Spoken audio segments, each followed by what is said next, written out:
राजेश अपनी भाभी नीलम का लाडला था। नीलम भी राजेश को अपनी बेटी की तरह प्यार करती थी। राजेश, लखनऊ वाले मामा जी ने तुम्हारे लिए एक बहुत अच्छा रिश्ता बताया है। लड़की बहुत अच्छी है, अब तुम शादी कर लो।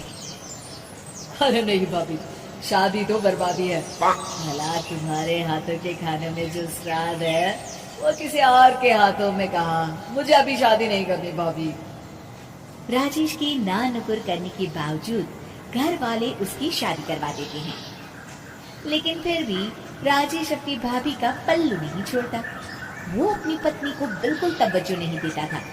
उसके लिए उसकी पत्नी सुधा का होना ना होना बराबर था। अरे राजेश, तुम अकेले बाहर जा रहे हो, सुधा को भी लेते जाओ।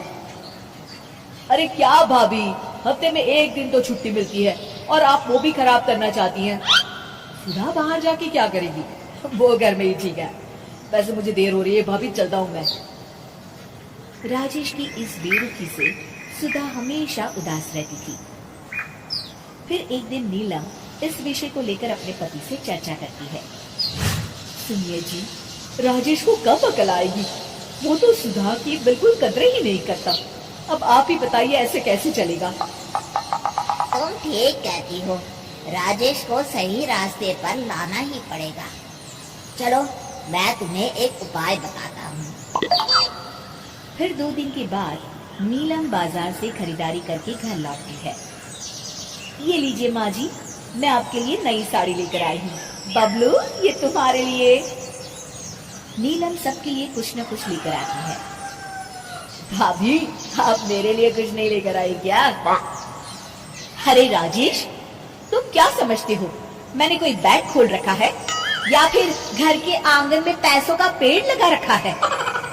तुम हर बात के लिए मुझसे उम्मीद क्यों रखते हो? अब बड़े हो गए हो, अच्छा कमाते हो। क्या भाभी, मैं तो बस। अरे बस भी करो, तुम्हारी ये बच्चे जैसी नासमझ बातें सुनने के लिए मेरे पास बिल्कुल वक्त नहीं है। नीलम राजेश को झिड़क कर वहां से चली जाती है। राजेश अचानक अपनी भाभी का ये रूप देख असमंजस में पड़ जाता है। फिर एक दिन नीलम रसोई घर में खाना बना रही होती है कि तभी राजेश वहां आता है। भाभी, आज मैंने अपने बॉस से वादा किया है कि उनके लिए आपके हाथों का बना गाजर का हलवा लेकर आऊंगा। आपके हाथ से बने गाजर के हलवे में तो जादू है, जादू। मेरे बॉस तारीफ करते नहीं थकते। प्लीज अब जल्दी से बना दीजिए ना भाभी। नीलम राजेश के ऊपर भड़क जाती है। तुम्हारा दिमाग खराब है क्या? आखिर तुम मुझे समझते क्या हो? इस घर की नौकरानी? जब देखो तब फरमाइश करते रहते हो, भाभी ये बना दो, भाभी वो बना दो। अरे तुम्हारी पत्नी सुधा भी तो इस घर में रहती है, तुम उससे कुछ क्यों नहीं कहते? भाभी, आप इस तरह की बातें क्यों कर रही हैं? अरे बस भी करो राजेश, मेरा दिमाग और मत खराब करो, जाओ यहाँ से। अपनी भाभी का इस तरह बेरुखी भरा बर्ताव देख राजेश को बड़ा बुरा लगता है और वो उदास होकर अपने कमरे में बैठ जाता है। तभी उसकी पत्नी सुधा वहां आती है। क्या हुआ जी, आप इस तरह उदास क्यों बैठे हैं? राजेश अपनी पत्नी को सारी बात बताता है। राजेश की बात सुनकर सुधा मुस्कुरा के कहती है, बस इतनी सी बात। चलिए जी, मैं आपके बॉस के लिए गाजर का हलवा बना देती हूँ। अरे छोड़ो, तुमसे नहीं हो पाएगा, रहने दो। आप तो बस देखते जाइए जी, अभी आती हूँ मैं। थोड़ी देर के बाद सुधा हलवा बना के राजेश को देती है।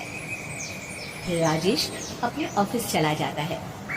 शाम को जब राजेश घर आता है तो खुशी के मारे अपनी पत्नी सुधा को गले लगा लेता है। अरे वाह सुधा, तुमने तो कमाल कर दिया। सच में क्या स्वादिष्ट हलवा था। मेरे बॉस बहुत तारीफ कर रहे थे और इस हफ्ते घर आ रहे हैं तुम्हारे हाथों का खाना खाने। और इतना ही नहीं, उन्होंने मेरा प्रमोशन भी कर दिया है। सच? हाँ, मुझे माफ कर दो सुधा, आज तक मैं तुमसे गैरों की तरफ पेश आता रहा। अरे ये कैसी बातें कर रहे हैं जी, मैं तो आपकी पत्नी हूँ। धीरे धीरे राजेश अपनी पत्नी के साथ पूरी तरह घुल मिल जाता है और अपना ज्यादातर समय सुधा के साथ बिताने लगता है और उसकी हर छोटी मोटी जरूरतों का ख्याल भी रखता है। ये देख राजेश के भैया और भाभी बहुत खुश होते हैं। फिर एक दिन राजेश और सुधा बाहर से घूम कर आते हैं। राजेश, सुधा के प्रति तुम अपनी जिम्मेदारी समझो, इसीलिए मैंने तुम्हारे साथ ऐसा बर्ताव किया था। अगर तुम्हें मेरी किसी बात का बुरा लगा हो तो मुझे माफ कर देना। अरे अरे भाभी, ये क्या कह रही है? मैं जानता हूँ आप तो मेरे लिए हमेशा अच्छा ही सोचूंगी। आखिर आप वर्ल्ड की बेस्ट भाभी जो है। इसे कहते हैं अंत भला तो सब भला।